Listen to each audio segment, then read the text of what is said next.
नमस्कार दोस्तों and welcome to my channel. So दोस्तों आज हम बात करेंगे on how to stop over thinking.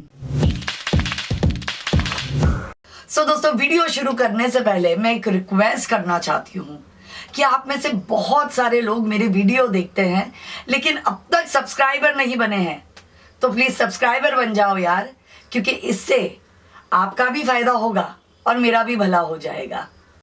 दोस्तों over thinking is a issue that many people deal with, including myself.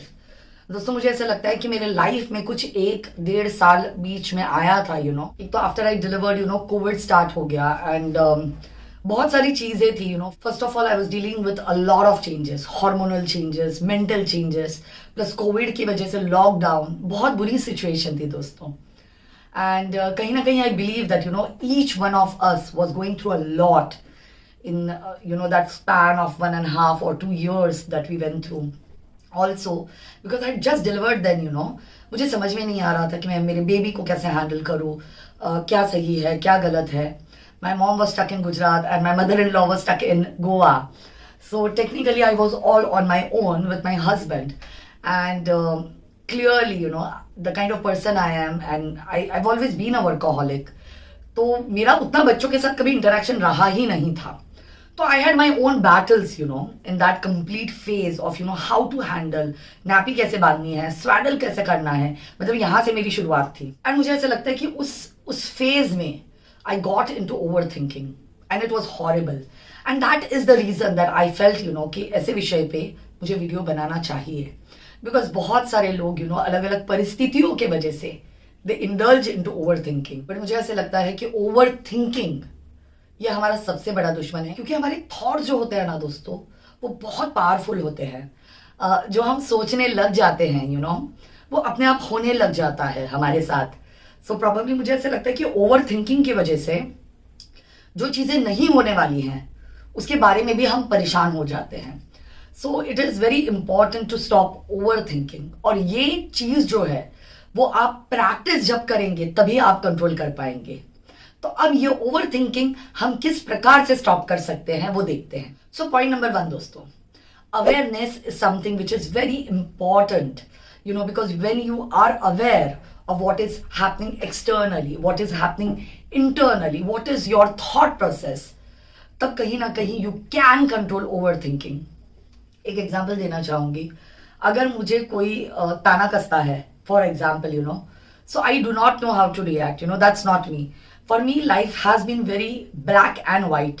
I cannot walk on gray areas. I do not understand what to do in gray areas. तो अगर मुझे कोई बुरा भला कहता है तो मैं उसका जवाब दे सकती हूँ, लेकिन अगर कोई मुझे ताना कसता है दोस्तों तो I do not know how to react, because that is not who I am. तो अब जब कोई मुझे ताना कसता है ना दोस्तों, तो what I used to do is I used to overthink, क्योंकि मैं तभी उनको जवाब नहीं दे पाती थी। तो वो समझो हम एक पार्टी में है और किसी ने मुझे कुछ कह दिया, तो I will not be able to reply, because मतलब मुझे वो समझ में ही नहीं आता कि मैं किस प्रकार से रिप्लाई करूं, क्योंकि मैं या तो लड़ लूंगी या तो प्यार कर लूंगी, मेरे से वो बीच का लल्लो चप्पो नहीं होता। तो फिर क्या होता था मेरे साथ दोस्तों कि I use to keep on thinking later कि अगले बार उसने मुझे ऐसा बोला ना तो मैं उसका जवाब वो दूंगी। लेकिन वो जो अगला व्यक्ति होता है जिनको आदत होती है ताने कसने की, वो अगले बार कुछ और बोलेगा and I would be hurt again, but again I would not be able to reply. So it is very important to stop this thing, ऐसा मुझे महसूस हुआ, because this is a vicious circle and I just keep on feeling bad for something और some view that some third party has, and probably to be honest that third party is not even close to me, that third party doesn't even hold importance in my life, but I'll feel bad about it. So what I did was, how I handled it was, first of all I became aware कि जो वो बोल रहा है वो सही है या गलत है, क्योंकि कभी कभी क्रिटिसिज्म जो होता है ना उसको पॉजिटिवली लेना भी बहुत जरूरी है। तो अगर मुझे कोई पॉजिटिवली क्रिटिसाइज करता है ओके, तो I take it in my stride and I try to change that thing. लेकिन कुछ लोग होते हैं जिनको बिना मतलब ताने कसने का शौक होता है। तो अब मेरे लाइफ में अगर कोई ऐसा है जो कि मुझे ताना कस रहा है और वो दूर का कोई है, जैसे मैं 2 साल में एक बार मिलती हूँ, तो मैं उसको अवॉइड ही कर देती थी। मतलब अगर पार्टी में है और मुझे पता है कि ये इंसान एकदम फिल्दी है और ये इसके बोलने से मेरे को नेगेटिवली इफेक्ट होने वाला है, तो मैं उससे दूर रहती हूँ। लेकिन अगर कोई क्लोज सर्कल में है, जैसे आपके इन लॉज के साइड से फॉर एग्जाम्पल औरतों को इन लॉज के तरफ से बहुत सारी चीजें सुननी पड़ती है। तो what I did, I became aware, I introspected कि अगर मुझे कोई कुछ बोल रहा है तो क्या वो सही है, क्या ये जेन्युइनली मुझे चेंज लाना चाहिए, और अगर मुझे जेन्युइनली चेंज लाना है तो मैं उस व्यक्ति को बोलती हूँ कि नहीं, जो तूने बोला ना वो सही बोला, I think I should change it, but अगली बार से मुझे ताना मत कसो, मुझे जो भी है वो अपफ्रंट आके बोलो। So this is what I took positively. और लेकिन फिर भी कुछ लोग होते हैं जिनको मजा आता है, तो व्हाट आई डिड इज उनमें से कुछ लोगों को 2-3 लोगों को मैंने घर पे बुलाया चाय के लिए, मैंने उनको बिठाया और मैंने उनको बोला कि यार ये दिन पे आपने मुझे ये बोला, ये दिन पे आपने मुझे ये बोला, ये दिन पे आपने मुझे ये बोला, अब आप ये अपनी जिंदगी में करते हैं, मैं ये चीजें मैं अपनी जिंदगी में करती हूँ। सो हमारा थॉट प्रोसेस अलग है, हमारी लाइफस्टाइल अलग है, हमारी सोच अलग है, and I do not appreciate you talking to me in such a tone. And also अगर आप नेक्स्ट टाइम मेरे से ऐसी बात करेंगे या ऐसा कुछ कहेंगे जो कि मेरे लिए हर्टफुल है, तो आप पहले ही सोच लीजिए कि आपको मेरे साथ क्या बात करनी है। लेकिन if at all you do something that hurts me, I will give you back at that single point of time, and my giving back is not ताने। I will indulge in a dialogue with you wherein जो चीजें मैं अभी बोल रही हूँ और probably ये जो आपकी खामियां हैं जो कि शायद publicly लोगों को पता नहीं है, वो public हो जाएंगी। So you please be aware of what you talk to me, and mind you guys, आज के डेट में जैसे मैंने 2 लोगों को, ये मराठी में हम लोग हग्यादम बोलते हैं, जैसे इन 2 लोगों को मैंने ये अपनी बात पहुंचा दी, उनके पीछे के जो 5 है ना वो सतर्क हो गए। So they knew that they cannot talk और misbehave with me, because I would stand up for myself and I would give it back to them then and there, and my way of giving back would be completely different from what is yours, but उसके आगे का जो chaos है वो फिर आपको handle करना पड़ेगा। एंड मुझे ऐसा लगता है दोस्तों कि इस अवेयरनेस की वजह से I could handle a lot of personal issues rightly. Professionally दोस्तों मुझे ऐसा लगता है कि I have always been an achiever, तो मुझे प्रोफेशनली लोग आके कभी चीजें नहीं कहते, but because I am professionally very successful, people मेरे पर्सनल लाइफ में चीजें कहने की कोशिश करते हैं, because I believe that they are not probably up to the mark, or they have not achieved the things that they would want to achieve. या होता है ना थोड़ा सा कि people do not like you because they feel that you are above them. So दोस्तों, this is one thing that I did to stop overthinking and it worked for me. Point number 2 दोस्तों, you need to get out of the thought of fear. What I mean by this is, दोस्तों, the biggest reason of overthinking is being fearful of somebody, कि यार कोई मुझे आके कुछ कह देगा, कोई मेरे साथ कुछ बदतमीजी कर देगा तो फिर मैं क्या करूंगी, मैं कैसे रिएक्ट करूंगी।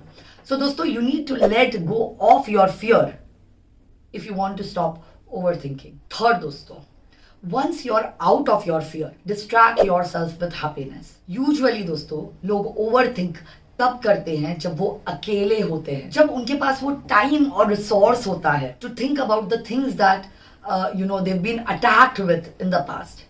So what I believe is, जब आप अकेले होते हैं या जब आपको अर्ज आती है of overthinking, distract yourself in the things that you love to do. मेरे केस में मैं मेरे काम को ना बहुत I love to work दोस्तों, मैं मेरे काम को बहुत शिद्दत से करती हूँ। So for me to stop overthinking is to get engrossed in deep work. इतना काम करो कि जब रात को आप अपने बेड पे लेटो तो 2 मिनट में आपको नींद आ जाए, मतलब इतना your body and mind should be tired. So when I had to get rid of that overthinking वाला episode in my life, this is what I did, but it could be different for different people. If you love dancing, do that. If you love reading, do that. If you love meditating, do that.